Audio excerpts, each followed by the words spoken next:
I need to go back into the Bible. Revelations. What will come? I had a discussion years ago.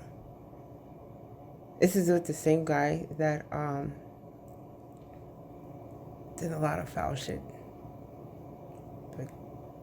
to people, including myself. But that's not here nor there. One thing he did do was read the Bible. Go figure, right? He did read the Bible. He said it was one of the greatest pieces of literature of his time. And it's true. But one thing is, Revelations speak about a lot of things that will happen. War being one of them. A world war. And it's scary. End times. Where are we going? Who are we? And where are we going as a people?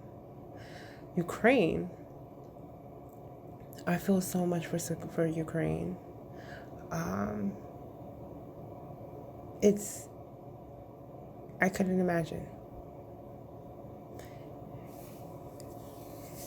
And even though at times I need to just kind of step away from social media. I think we all do need to do that at some point in time. Social media, as I said, there's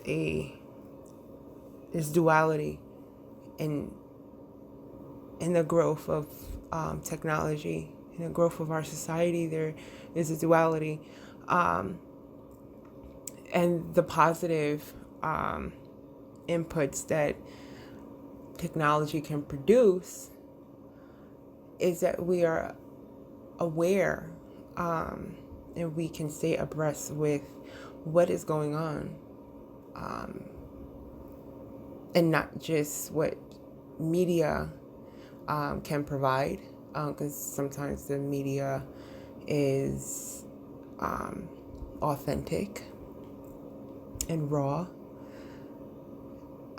and sometimes it is a house of mirrors, right? George Orwell, 1984. I want to say 1984. I think it's 1985. I think I remember it as. I think it's 1984. But George Orwell, Big Brother, Propaganda. I need to read that book again. I'm typing it in, right? Because I like to be right. 1984. Yeah, I was right the first time. Okay. Yeah, so the press was pretty much meant to tell the truth, right? To let the people know the truth. And not saying all, but some media is now, it has intentions. Because being authentic, there is no intention. It just is what it is, right? It's whether you like it or if you don't. But this is exactly what it is. It's just it's factual. It's based factually. It's not based on bias or what you want to say and what you want to omit. It's not based off of omission. You ever heard of lying through omission? Yeah, you're lying. So whether you fabricated something or if you left out something or you wanted to highlight only a few things, it's still omission. Telling the truth is saying it all. But I'm not talking about that. I'm not going to go further into it. I really, really am going to get back into that Bible because I really need to stay on what's going on. And it hurts my heart that Ukraine is going through that. They're innocent people. And even if the people are not so innocent, even if they're, every place has good and bad people. That does not mean that any body of people get to have a say if they live or die, if they are subjected to war or not. You know, there's no last judgment but God's judgment. I'm not going to say, yeah, do that to Ukraine, because it's fucked up. I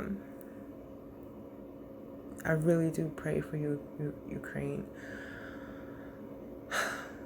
War is not easy. There's nothing beautiful about war, or the progression, and the iniquities that govern it.